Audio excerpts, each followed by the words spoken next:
नमस्ते।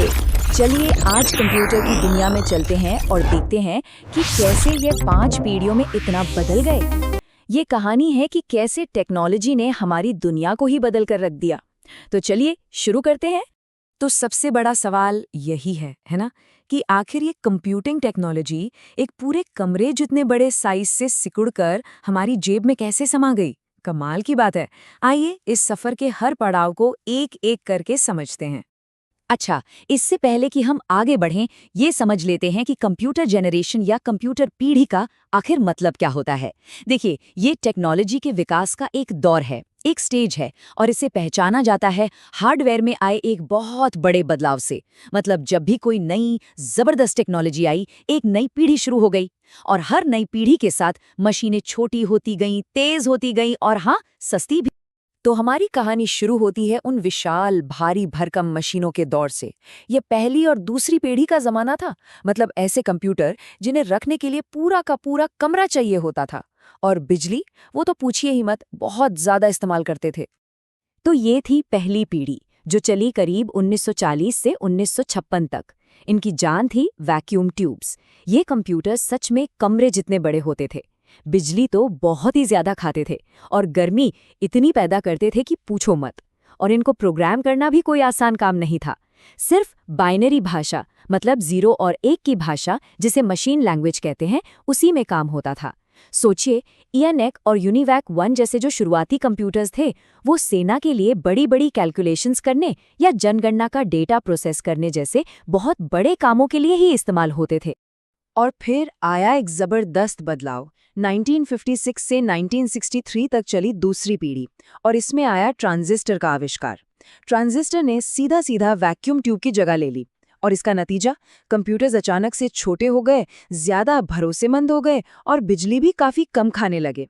प्रोग्रामिंग भी बस थोड़ी सी आसान हुई, क्योंकि अब असेंबली लैंग्वेज इस्तेमाल होने लगी थी, जो बाइनरी से तो इंसानी भाषा के ज्यादा करीब थी। ये बदलाव कितना बड़ा था, इसका अंदाजा आप यहाँ से लगा सकते हैं।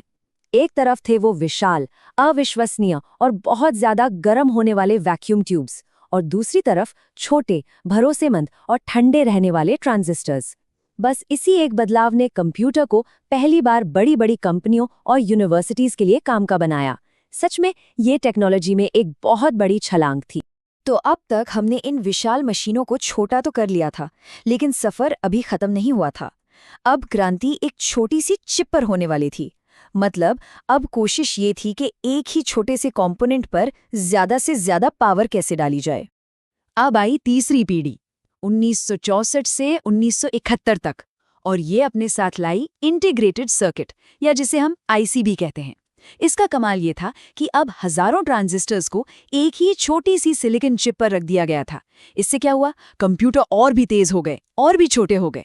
और हाँ, यहीं से मल्टी प्रोग्रामिंग और ऑपरेटिंग सिस्टम का इस्तेमाल शुरू हुआ, जिससे कंप्यूटर एक साथ कई काम कर सकते थे। ये एक बहुत बड़ा कदम था।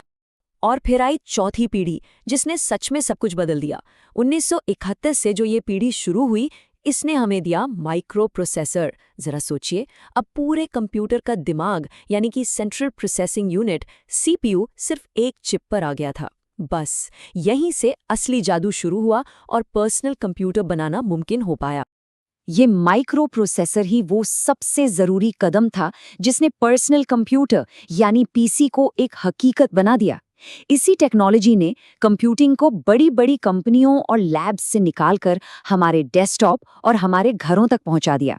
ये वो क्रांति थी जिसने हमारे काम करने, खेलने और एक दूसरे से बात करने का तरीका हमेशा हमेशा के लिए बदल दिया।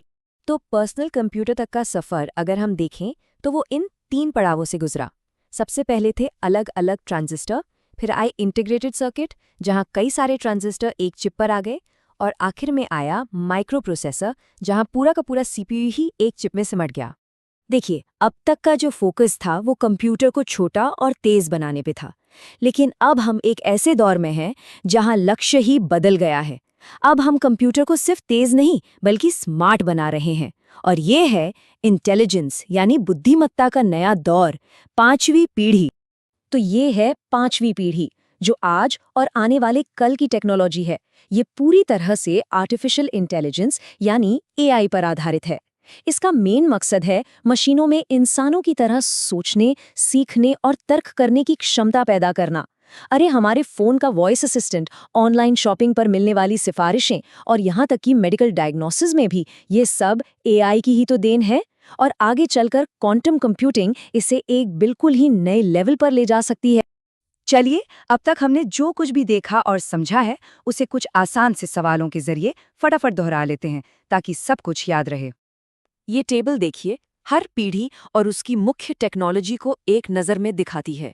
पहली पीढ़ी वैक्यूम ट्यूब, दूसरी ट्रांजिस्टर, तीसरी इंटीग्रेटेड सर्किट, चौथी माइक्रोप्रोसेसर और पांचवी आर्टिफिशियल इंटेलिजेंस। सिंपल। तो पहला सवाल, ट्रांजिस्टर ने वैक्यूम ट्यूब की जगह किस पीढ़ी के कंप्यूटर में ली थी? सोचिए। सही जवाब है दूसरी पीढ़ी। ओके, अगला सवाल, वो कौन सी टेक्नोलॉजी थी जिसने पर्सनल कंप्यूटर के निर्माण को मुमकिन बनाया? और इसका जवाब है माइक्रोप्रोसेसर, जो चौथी पीढ़ी की देन है। अच्छा, इंटीग्रेटेड सर्किट यानी आईसीज, ये किस पीढ़ी की पहचान है? बिल्कुल सही, तीसरी पीढ़ी। और आखिरी सवाल, कंप्यूटर की जो अभी की पीढ़ी चल रही है वो किस मेन टेक्नोलॉजी पर आधारित है? हाँ, इसका जवाब है आर्टिफिशियल इंटेलिजेंस, यानी हमारी पांचवी पीढ़ी। तो हमने देखा कि कैसे वैक्यूम ट्यूब से लेकर एआई तक कंप्यूटर ने कितना लंबा और शानदार सफर तय किया है। पांचवी पीढ़ी को तो एआई ने अपनी पहचान दी है, पर अब सोचने वाली बात यह है कि वो कौन सी क्रांतिकारी टेक्नोलॉजी होगी जो छठी पीढ़ी को परिभाषित करेगी। क्या होगा अगला बड़ा कदम? इस पर सोचिएगा जरूर।